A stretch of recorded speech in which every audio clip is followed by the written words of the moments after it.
السلام عليكم ورحمة الله وبركاته. اللهم صل وسلم وبارك على سيدنا محمد وعلى آله وأصحابه وسلم. النهاردة عملنا معاكم غدا سهل جدا، مش هياخد منك وقت خالص، وهنقول اقتصادي لو الحاجة متاحة عندك في البيت. المكونات سهلة قوي قوي قوي، وحاجة يعني عظمة، شكلها تحفة وطعمها حلو قوي. يعني عملنا دلوقتي، بصوا المنظر بس في الفينش ان هي كان عامل ازاي. يلا بينا بقى نشوف الطريقة عملناها ازاي والمكونات ايه. انا عندي، انا طبعا شايفين بقى في كركبه بقى وحاجات كتير كده وعلب كتير، فايه احنا لا ده كده تحسوا كده ان احنا هنعمل بقى ايه حاجه جامده، لكن كل ده هيتلم في ثواني دلوقتي. الصويا صوص والدبس الرمان والصلصه ممكن نستغنى عنهم تماما. تمام، يعني الصلصه والصويا صوص والدبس الرمان ممكن نستغنى عنهم تماما، لكن باقي الحاجات موجوده طبعا في كل بيت واساسيه يعني معانا في الوصفه النهارده. انا عندي كوبايه من الزبادي نزلت بيها على طول، وهحط عليها معلقة كبيرة خل ومعلقة زيت، وهنزل عليها بمعلقة صغيرة كمون ومعلقة صغيرة توم بودرة ومعلقة صغيرة بصل بودرة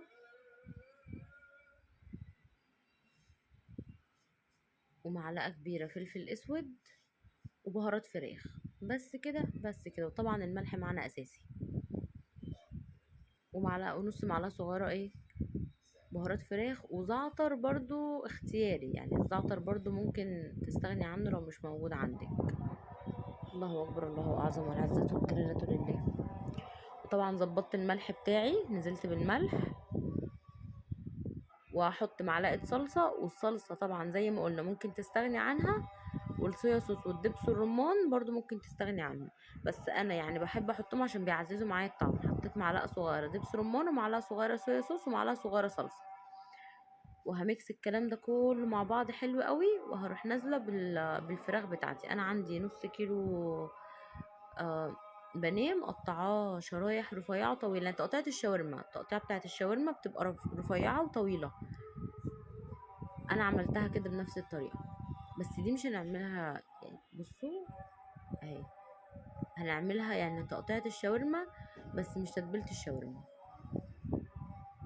وابتدي نقلب التتبيله دي في قلب البانيه، في قلب التتبيله حلوه قوي، واقل حاجه ممكن يقعدها من ساعتين لثلاث ساعات. كل ما تقعديه في التتبيله دي اكتر كل ما تاخدي منه طعم وتست اعلى.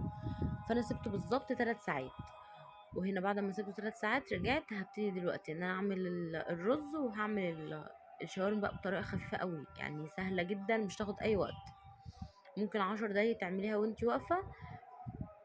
حطيت معلقه زبده في الحله ومعلقه زبده في الطاسه. الطاسه هعمل فيها الشاورما، والحله دي هعمل فيها الرز. والرز البسمتي هنعمله بطريقه مفيش اسهل ولا اخف من كده. انا هحط واحده لومي واتنين مستكه وواحده حبهان وورقتين لوري، بس هم دول بس اللي انا هحطهم. وهنزل بكوبايه رز بسمتي. معروف ان الرز البسمتي بيتحط كوبايه الرز عليها كوبايتين ميه، ضعف الرز ميه، غير الرز المصري بتحط الميه قد الرز بالظبط. وهحط ملح، مش هحط اي حاجه تاني دلوقتي خالص، يعني انا بس هشوحه كده حلو في الزبده والملح والحاجه بتاعتي. حتى فلفل اسود مش هحط فلفل اسود. هنا الزبده بتاعتي كانت سخنت، هنزل بالشاورما. وممكن تستبدلي الزبده بسمنه بلدي، وممكن تستبدليها بزيت، بسمنه نباتي، الماده الدهنيه اللي انت تفضليها. بس انا بفضل الزبده في الاكله دي بالذات عشان خاطر بتبقى طعمها يعني طعمها احلى وبتبقى اخف. انا كنت عامله كوبايه ونص رز، حطيت عليهم 3 كوبايات ميه.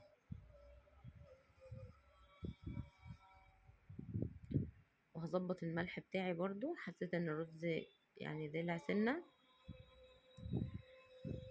وهفضل اشوح في الفراخ بتاعتي دي على نار عاليه لحد ما تنزل ميتها، وهوطي عليها.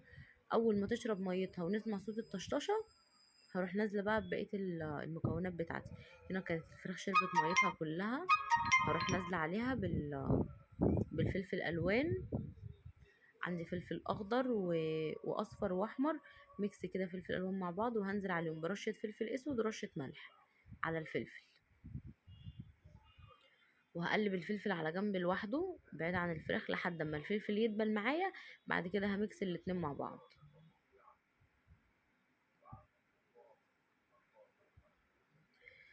اللهم صل وسلم وبارك على سيدنا محمد وعلى اله واصحابه وسلم. اهو هميكس الاتنين مع بعض وهسيبهم. حابه تضيفي مشروم ضيفي، مش حابه تضيفي مشروم ما تضيفيش.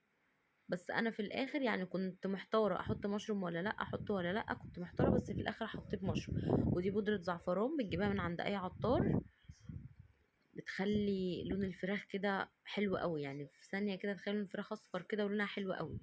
حطيت معلقه واحده بس، يعني انا حطيت نقطتين يعني، هي بتبقى جايه بودره، وحطيت سنتي كده بس كده على طرف المعلقه، وخففته بميه، وحطيت معلقه صغيره خالص قوي على الفراخ ادتني اللون ده.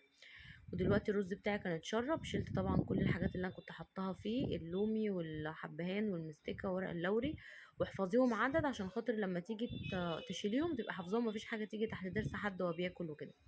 وبودره الزعفران برضو اخدت منها يعني حبه كده في كل، عملت حفره كده في الرز وسبته لحد ما يستوي، بعد كده هنقلبه مع بعض، عشان انا عايزاه يديني تشكيله الوان كده مختلفه، يديني الاصفر والاورنج والابيض. في الاخر هوريهولكوا يعني. هنا بقى بعد ما كنت محتاره احط المشروم ولا لا، فرحت قلت يلا، يا الفراخ كده كده قربت تستوي، هحط المشروم واقلبهم مع بعض، ياخدوا التست من بعض يعني، ويكملوا سواهم مع بعض.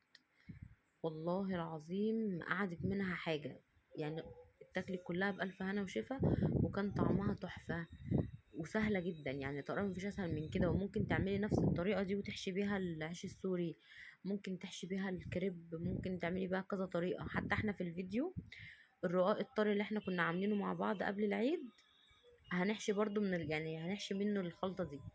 كده الرز بتاعي كان استوى. بصوا شكل الالوان بتاعت الرز كانت تحفة، الوان الرز كانت حلوة قوي.